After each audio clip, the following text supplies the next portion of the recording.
यहाँको पुजारी को हुनुहुन्छ? मैले चिनी यहाँलाई। यो टिनको छाना फेरेर पित्तलको राख्ने, गजुरमा सुनको जलप राख्ने। 4-5 करोड जति लाग्छ त्यो सब उहाँले दिबक्सिन्छ। तपाईँले ठेक्कामा निर्माण गर्नुभएको सरकारी भवनहरू चर्किसके, पुलहरू बन्दाबन्दै भत्किसके, सडकहरू बन्दाबन्दै खाल्टाखुल्टु भइसके, देशका संरचनाहरू पनि त यो मन्दिर जस्तै पवित्र हुन् नि। त्यसरी कमाएको पैसाले हामी यो मन्दिर बनाउन दिँदैनौँ। छ्या, कस्तो खालको टुप्प्या पुजारी रहेछ भने। जाउँ हामी पूजा गर्नु।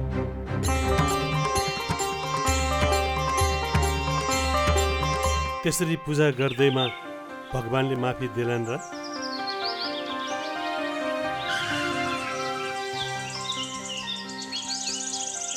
तपाईहरूलाई त मैले चिनिन नि। हामी अख्तियार दुरुपयोग अनुसन्धान आयोगबाट तपाईसँग केही कुरा सोध्नुपर्ने भएकोले तपाईँ हामीसँग हिँड्नुहोला। ए हजुर, दाइलाई फोन लगाइसौ न। उता गएर कुरा गर्न मिल्छ, तपाईँ हामीसँग हिँड्नुहोस्।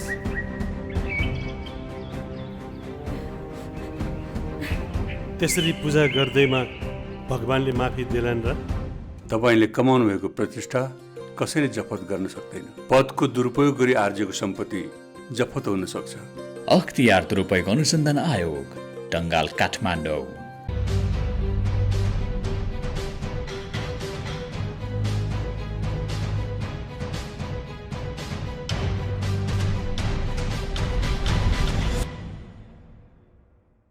नमस्कार, कार्यक्रम सुशासन सवालको नयाँ अङ्कमा यहाँहरूलाई हार्दिक स्वागत छ। अख्तियार दुरुपयोग अनुसन्धान आयोग र नेपाल टेलिभिजनको संयुक्त प्रस्तुति कार्यक्रम सुशासन सवालमा विशेष गरी हामीले सरकारी र सार्वजनिक निकायबाट प्रवाह हुने सेवा, विकास निर्माण, राजस्व सङ्कलन, सार्वजनिक सेवा प्रवाह सँगसँगै अख्तियार दुरुपयोग अनुसन्धान आयोगका साप्ताहिक गतिविधि पनि प्रस्तुत गर्दै आइरहेका छौँ। दर्शकवृन्द, आजको कार्यक्रममा हामीले यातायात व्यवस्था विभाग र विभाग मातहतका कार्यालयबाट प्रवाह हुने सेवा, त्यसको चुस्तता, दुरुस्तता, छिटो छरितो र पारदर्शी सेवा कसरी प्रवाह भइरहेको छ र त्यहाँ सेवा प्रवाह हुँदा हुने अनियमितता, ढिलासुस्ती र भ्रष्टाचारका विषयवस्तु के कस्ता छन् भन्ने विषयलाई समावेश गर्न गइरहेका छौँ। यस्तै अख्तियार दुरुपयोग अनुसन्धान आयोगका साप्ताहिक गतिविधि पनि आजको श्रृङ्खलामा रहनेछन्।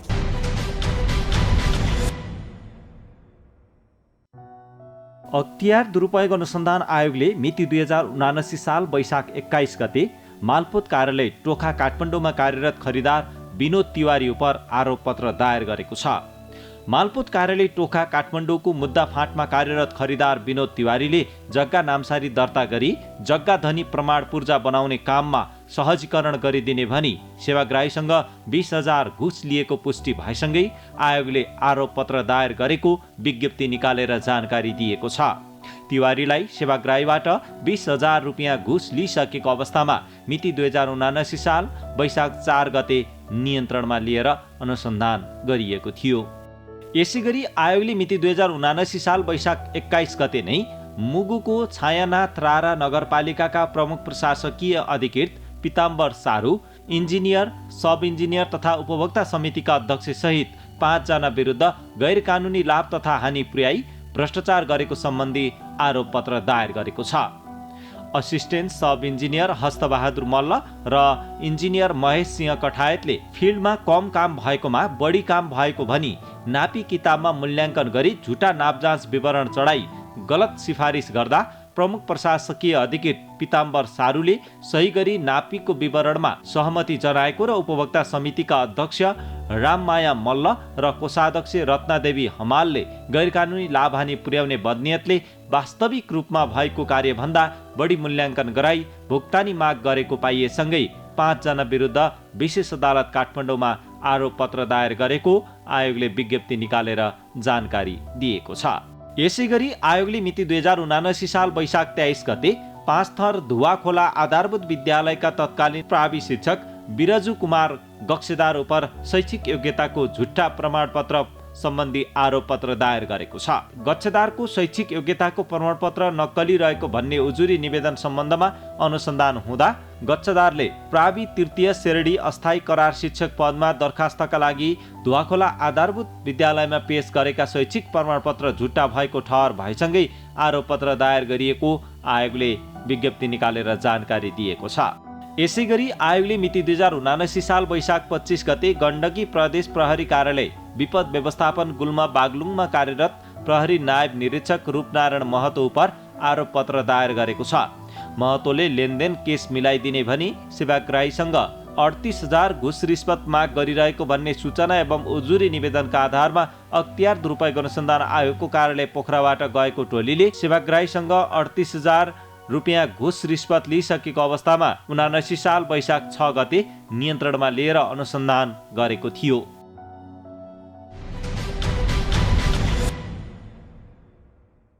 दर्शकवृन्द, सुशासन प्रवर्धन र भ्रष्टाचार नियन्त्रण तपाईँ हामी सबैको उत्तिकै जिम्मेवारी र चासोको विषय हो।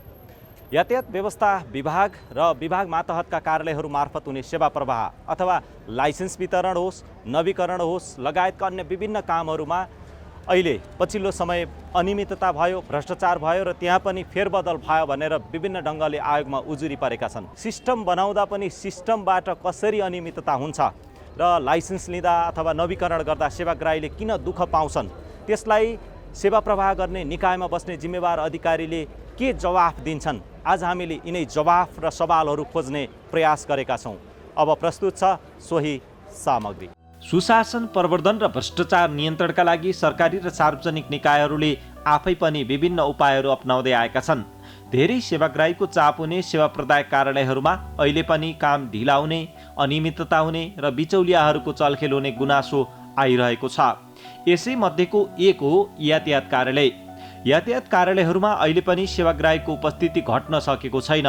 तर यातायात व्यवस्था विभागले भने धेरै सेवाहरू अनलाइन हुँदै गएका कारण सेवा प्रवाहमा केही सहजता हुँदै गएको बताएको छ। व्यक्तिको नाम परिवर्तन गरेर, नागरिकता नम्बर परिवर्तन गरेर, व्यक्तिको थर परिवर्तन गरेर सवारी चालक अनुमति पत्रहरूमा अनियमितता गर्ने क्रम रहेको विगतमा देखिएको कारणले गर्दाखेरि अहिले त्यसमा केही समस्याहरू छ।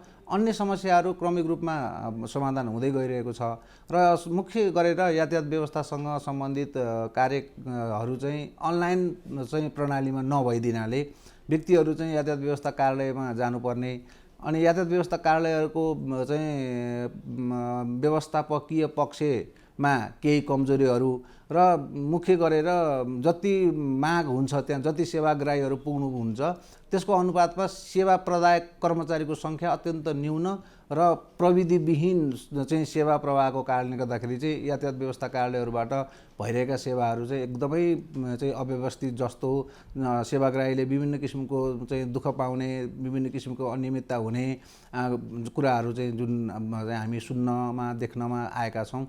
ती कुराहरूलाई सुधार गर्नको निमित्त चाहिँ हामीले अब बिस्तारै प्रणालीमा व्यापक परिवर्तन गर्नुपर्ने छ, जसको लागि हामीले अहिले तपाईँको जस्तै यो सवारी चालक अनुमति पत्रको अनलाइन फारममा हुने चाहिँ विभिन्न किसिमका समस्याहरूलाई समाधान गर्नको लागि चाहिँ अहिले सिस्टम नै कम्प्लिटली हामी रिभाइभ गर्दैछौँ।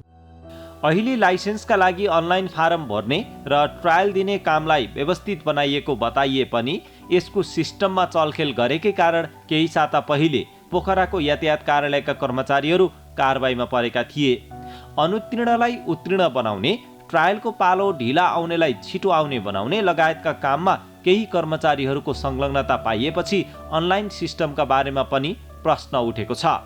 यसबारे विभाग पनि जानकार भएको भन्दै यस्ता कमी कमजोरी दोहोरिन नदिने गरी विभाग अगाडि बढेको विभागका महानिर्देशक नमराज घिमिरेले बताउनु भयो। तपाईँले लाइसेन्स लिएर जानुभयो, तपाईँले यो कार्ड सक्कली हो कि नक्कली हो भनेर हामी कहाँ नआएसम्म उसको सक्कली नक्कली के हो भनेर त परीक्षण हुँदैन।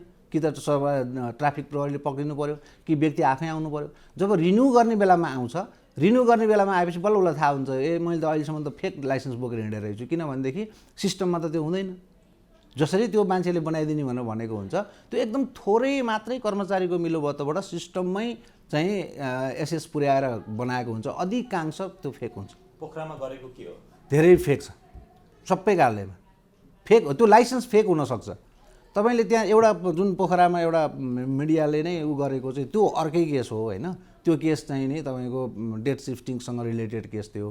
त्यो डेट सिफ्टिङसँग रिलेटेड केसको पनि हामीले पनि चाहिँ सिस्टमबाट हेर्दाखेरि चाहिँ त्यो डेट सिफ्टिङ गरेको छैन। त्यहाँ एउटा हाम्रो कम्प्युटर सिस्टममा एउटा सानो लुप होल्स रहेछ। त्यो लुप होल्स प्रयोग गरेर उनीहरूले चाहिँ नि त्यो अफलाइन रजिस्टर गरिदिया रहेछ। हामीले त्यसभन्दा पछाडि अफलाइन रजिस्टरको चाहिँ समस्या बन्द गरिदिउँ। त्यसले गर्दाखेरि अहिले अफलाइन रजिस्टर हुँदैन। तपाईँ अनलाइन चलेको बेलामा मात्रै सिस्टम चल्छ, अरू बेलामा चल्दैन। पहिला अफलाइन गर्न दिनु परेको थियो कि कार्यालय प्रमुखहरूको माग अनुसार चाहिँ अफिस आवरमा चाहिँ हामी सेवाग्राहीलाई दिन्छौँ, अरू हाम्रो काम चाहिँ अफलाइनमा बसेर गर्छौँ भनेर उनीहरूले मागे हुनाले हामीले अफलाइन दिएको थियो। त्यही अफलाइनको उनीहरूले दुरुपयोग गरे। त्यो दुरुपयोग गरेको कारणले गर्दाखेरि डेट सिफ्टिङको दुरुपयोग गरे। हामीले सर्टेन मान्छेहरूलाई डेट सिफ्टिङ गर्नको लागि भनेर उहाँहरूलाई अथोरिटी दिएको छ। जस्तै सेना प्रहरीको मिसन जानुपर्ने, वैदेशिक रोजगारमै जानुपर्ने, विदेश अध्ययनमा जाने लगायत नेपालमा विदेशमा बस्ने तर नेपालमा आएर लाइसेन्स बनाएर जानेको लागि डेट सिफ्ट गरेर अगाडि ल्याइदिन पाउने अवसर त दिनु पऱ्यो नि त। त्यो त हामीले अप्सन त्यहाँ राखेको थियो। हो त्यसैको उहाँहरूले चाहिँ दुरुपयोग गर्नुभयो कि जसले पैसा दियो त्यसको चाहिँ अगाडि ल्याइदिने, जसले पैसा दिएन त्यसको नल्याउने। त्यो भने त अनियमितता हो, त्यसलाई त कारबाहीको दायरामा ल्याउनुपर्छ। यो पास फेल पनि सिस्टममा मिल्छ बनाउन? मिल्दैन। पास र फेल भने चाहिँ त्यस्तो होइन। पास र फेल भनेको चाहिँ सिस्टममा तपाईँले पास भनेर इनपुट दिनुभयो भनेदेखि पास हुन्छ, फेल भनेर इनपुट दिनुभयो भनेदेखि फेल हुन्छ। त्यो चाहिने इनपुट दिने जुन कार्यालय प्रमुख हो त्यसको गल्ती हो, उसले इन्टेन्सनल्ली नै हो, त्यो अरू कुनै उपाय छैन त्यस। यसै गरी लाइसेन्स प्रदान गर्ने, ट्रायल सेन्टरमा उत्तीर्ण र अनुत्तीर्णबारे जानकारी दिने र निर्णय लिने काम यातायात कार्यालयहरूले गर्दै आएका छन्।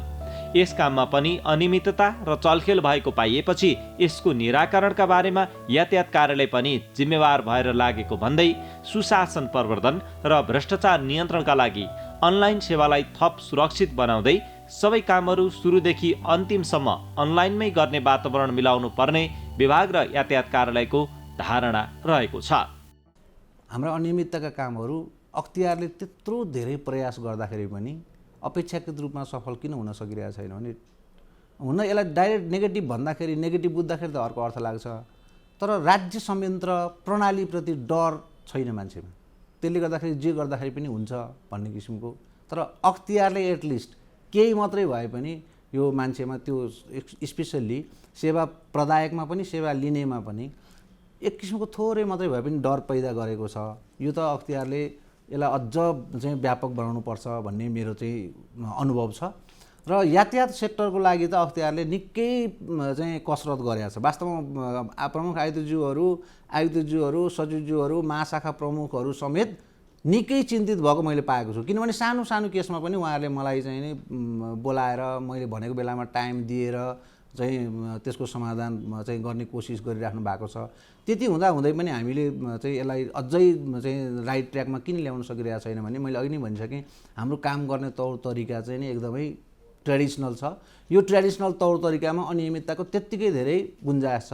त्यो कारणले गर्दाखेरि चाहिँ नि यसमा सफल भएको छैन। अबका दिनमा अख्तियारको निगरानी पनि अझ बढाउँदै लाने, हामीले प्रविधिको प्रयोग गरेर हाम्रो काम कारबाहीलाई प्रणालीगत र पारदर्शी पनि बनाउँदै गयो भनेदेखि चाहिँ अनि यो अनियमितता हटाएर सुशासन कायम गर्ने कुरालाई हामी चाहिँ लक्ष्य प्राप्त गर्न सक्छौँ। यातायात कार्यालयहरूले निजी ड्राइभिङ सेन्टरसँग भाडामा लिएर अहिले ट्रायल लिइरहेका छन्। यसमा सवारी साधन पनि ड्राइभिङ सेन्टरकै प्रयोग गर्नुपर्ने हुन्छ। यसले सेवा लिनेहरूलाई असहजता भएको आवाज पनि उठिरहेको छ। यसबारेमा तोकिएको मापदण्ड बनाएर सरकारले नै ट्रायल सेन्टर बनाउन सके राम्रो हुने देखिन्छ। हैन, गभर्नमेन्टको ट्रायल सेन्टर गभर्नमेन्टले आफ्नै जग्गा व्यवस्थापन गरेर जग्गा लिजमा लिएर हुन्छ कि के हुन्छ, आफ्नै खालको चाहिँ बनाउनुपर्छ। त्यसबाट त्यो सञ्चालन गरे बापत त्यहाँ सेवाग्राहीले चाहिँ नि शुल्क तिर्ने पैसा राजस्वको रूपमा तिर्न सकोस्, त्यो खालको बनाउनुपर्छ। सरकारी पहिलो प्रायोरिटी भनेको त सरकारी ठाउँलाई नै प्रयोग गरेर ट्रायल सेन्टर बनाउनुपर्छ एउटा कुरा। अनि साधनको हकमा के लाग्छ भने त्यो चाहिँ नि ट्रायलको लागि प्रयोग हुने भेहिकलहरू हुन्छ, त्यो भेहिकलको सर्टेन स्ट्यान्डर्ड मापदण्ड चाहिँ अब सरकारले तोकेको मापदण्ड छ। त्यो मापदण्ड अनुसारको भेहिकल चाहिँ हुनु पऱ्यो कि चाहिँ हामीले जुनसुकै भेहिकल चलाइरहेको छ त्यसमा ट्रायल लिने भन्ने खालको नीतिगत चाहिँ निर्णय गर्नुपर्ने हुन्छ, कानुनी सुधार गर्नु पऱ्यो। होइन भने जुन मापदण्ड छ त्यो मापदण्ड अनुसारको सवारी साधन सबैसँग नहुन सक्छ। त्यो एउटा कारण त्यो होला।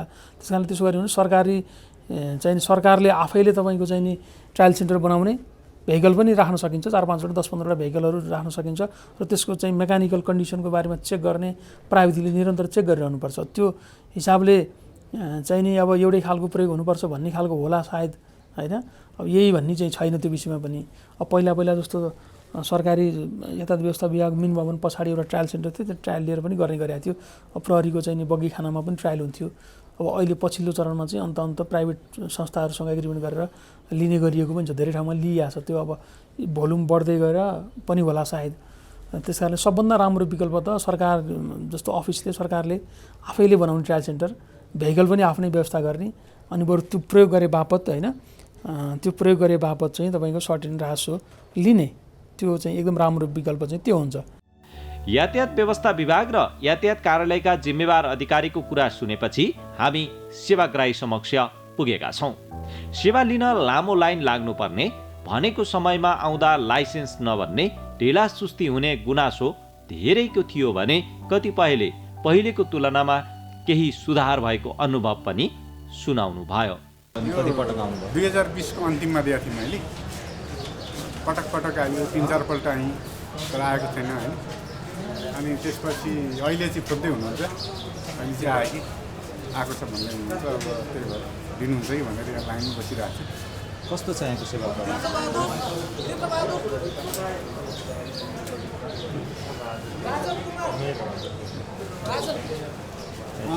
भर्खर आएको छ 2 वर्षमा, 2020को अन्तिम भनेपछि 2022 हो। यहाँको सेवा चाहिँ अलि ढिलै भयो क्या। यो मैले रिन्यू गर्न आउँदा यहाँ कति 85 800 300 है कति थियो, यहाँ नम्बर दिएको थियो। अहिले मेरो 86 900 कति छ, अहिलेसम्म मैले पाएको छैन सर। मैले चाहिँ लगभग 14 महिनादेखि 15 महिना लागिसक्यो। यो डिसेम्बर कुन महिनाको छ, अब कागज यस्तो भइसक्यो। अब जहिले आए पनि छैन अहिले। अब 2-4 महिनापछि आउँछ, आउनु न 2-4 महिनापछि भन्छ। 2-4 महिना हुँदा 1 वर्ष लगभग 16-17 महिना मात्रै भयो हुन्छ। अहिलेसम्म आएको छैन। अब कोही अब आदमी एकचोटि सोधौँ आइहाल्छ कि नभए अब यो लाइसेन्स रिन्यू गर्न दिएको 6 महिनापछि आउनुपर्छ, कहिले 7 महिनापछि आउँदा 3चोटि आइसक्यो। अहिले भएको छैन, अब 1 वर्षपछि आउँदैछु, अहिले अब आएकै होइन। यहाँ सेवा प्राप्तमा यस्तो छ कि नयाँ लाइसेन्स 50,000 खर्च गर्ने 1 महिना लाइसेन्सबाट बिजनेस उठ्छन् होइन। पुरानो रिन्यू गर्नेलाई 13 महिना 14 महिना 2 महिना पाउँदैन। बुझ्नु पनि के भयो, मेरो त हराएको 13-14 महिना लिएँ भर्खरै। जसले नयाँ लाइसेन्स बनाउँछ नि, गाँठ पेल्नेको 1-1.5 महिनामा बढाएर विदेश उठ्छ। जब पुरानो हराउँछ यहाँ हुन्छ 14 महिना पाएँ मैले। साइन भएर 1 हप्तामा पाइन्छ भन्नुभयो, अनि त्यही दिएको थिएँ मैले। अब आज चाहिँ लिन आएको। कस्तो पाउनु भएको छ पहिला दिँदा, अथवा यहाँको सेवा प्रवाहमा कस्तो छ? राम्रै छ। यहाँ त धेरै लाइनमै बस्नु पर्दैन। अब अर्को अन्त चाहिँ एकदमै लाइन बस्नु परेको थियो, एकदमै भिड पनि थियो। कति लङ टाइम लागेको थियो लिनलाई। अब यहाँ चाहिँ त्यस्तो भिड पनि छैन थियो। म पहिला आएँ 15 दिन पछाडि आउनुहोस् भनेर भन्नुभयो, 15 दिन पछाडि आएँ फेरि पाइनँ, फेरि 15 दिन पछाडि आउनुभयो भन्नुभयो, फेरि 15 दिन पछाडि आएँ, फेरि पनि मैले पाइनँ। त्यस पछाडि म सिधै हाकिम साहब भाटामाथि गएँ होइन। हाकिम साहब म सँगसँगै उतापट्टि प्रिन्टेड शाखामा जानुभयो। उहाँले अबको 15 दिनभित्र चाहिँ तपाईँलाई प्रिन्ट गरेर हामी खबर गर्छौँ भन्नुभयो, तर पनि खबर आएन। नआएपछि म आज चाहिँ लगभग 25 दिन जतिमा आउँदाखेरि प्रिन्ट अलरेडी भइसकेको रहेछ। मेरो फोन नम्बर राखिएको थियो तर मलाई फोन चाहिँ आएन। मेरो चाहिँ अफिसको साथीको एउटा इमर्जेन्सी लाइसेन्स थियो सर, त्यसको लागि मैले एप्लिकेसन दिएँ। अब मलाई 7 दिनपछि बोलाउनु भएको सरले। त्यो भन्दा अघि पनि म पटक आइरहेको थिएँ। सेवा चाहिँ अति प्रभावकारी छ यहाँको सरहरूको होइन, म्यामहरूको चाहिँ सेवा अति प्रभावकारी छ, राम्रो छ। हामीले सोचेभन्दा राम्रो छ अहिले होइन। अब मान्छेहरूको प्रतिष्ठा छ नि, नेपाल उयो सरकारी कर्मचारीहरूले ढिला गर्नुहुन्छ, ढिला सुस्ती छ भन्ने चाहिँ त्यो चाहिँ यहाँ छैन सर, दुरुस्त छ। चाहिने सेवाहरू चाहिँ राम्रोसँग दिनुभएको छ। सरकारी र सार्वजनिक सेवाग्राही मैत्री हुन आवश्यक छ। यसै कुरालाई ध्यानमा राख्दै सरकारले धेरै सेवाहरूलाई अनलाइन प्रणालीमा जोड्ने प्रयास गरेको छ। तर अनलाइन प्रणालीको पनि दुरुपयोग गरी लाभ लिने केही कर्मचारीहरू भेटिएका छन्। यसले प्रविधिको प्रयोग सँगसँगै कर्मचारीहरूमा नैतिकता र आचरणको विकास गर्नुपर्ने देखाएको छ।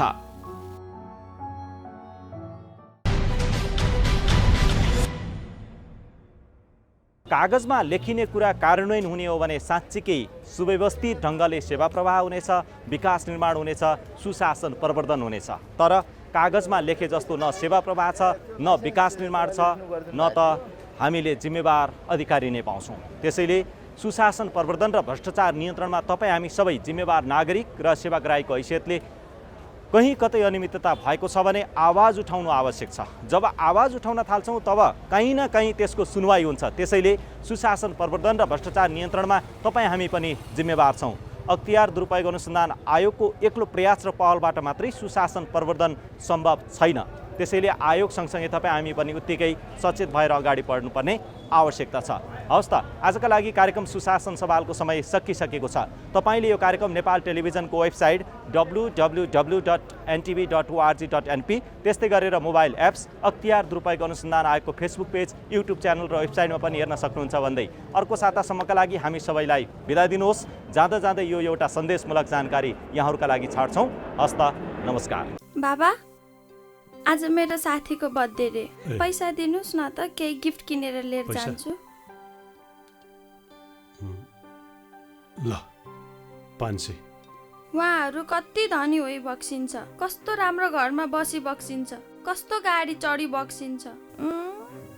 मान्छे धनी देखे कि खाइ बक्सिन्छ, गई बक्सिन्छ, चढी बक्सिन्छ, तर त्यो पैसा कसरी कमायो त्यसको पछाडि के छ केही मतलब छैन है। कसरी बिग्रियो हाम्रो समाज।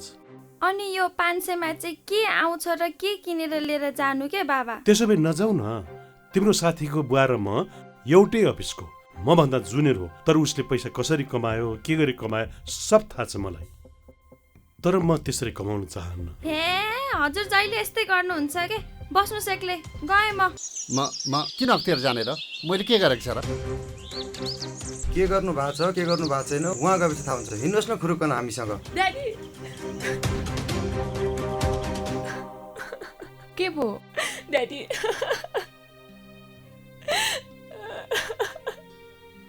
आम्दानीको स्रोत भन्दा धेरै गुणा सम्पत्ति छोरी देखिएको र आयो बर्थडे पार्टीमा गएर मैले टिभीमा हेरेको छु तिम्रो साथीको बुवाको घर। सम्पत्तिका बारे हजुरले हिँड्नु भएको बाटो ठिक रहेछ बाबा। उपस्थिति बढाएको छ। छानबिनको अनुसन्धानको कार्य सकिएपछि तिम्रो बाबालाई आज यस्तै गरी लगेको भएदेखि हाम्रो कस्तो बेइज्जत हुँदो रहेछ हेर त छोरी। इमान्दारिता नै सबभन्दा ठुलो सम्पत्ति हो। आफ्नो पदको दुरुपयोग नगरौँ। अख्तियार दुरुपयोग अनुसन्धान आयोग, टंगाल, काठमाडौँ।